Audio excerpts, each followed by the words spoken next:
Much like any good tool, a good tool is maintained, it's kept somewhere safe and accessible when it's not in use, right?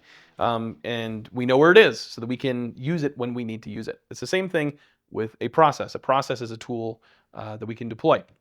In order to maintain those processes, it's good to have a safe and accessible place for them to be stored, either like a Google Drive or I've seen Trainual or some kind of a software where my team can actually go grab it and has access to it. When it comes to an iterative process, one, we've already defined the format for how we write process. My team's all been trained on it. They know how we write process and develop it. And it comes down to review. So every quarter we might review a process or two and make sure that it's still getting a consistent outcome, or maybe we've identified areas we can improve on.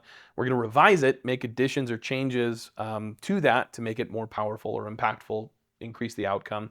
And then we're going to reissue that. So that means we're going to send it back out to the team. We're going to make sure that we're doing a knowledge check with them so that everybody is aware that we made adjustments to the process and that they know what those are and can execute them and have agreed to execute those things. So a best practice would be, if I have a process, it's stored in like a Google Drive, my team's got access to it.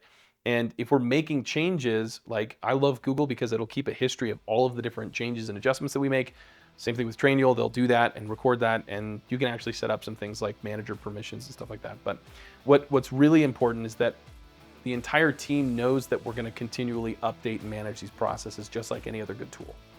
They need access to it, they need to be able to clean it, make it better, and it's always safe and accessible because we know that it's in the toolbox.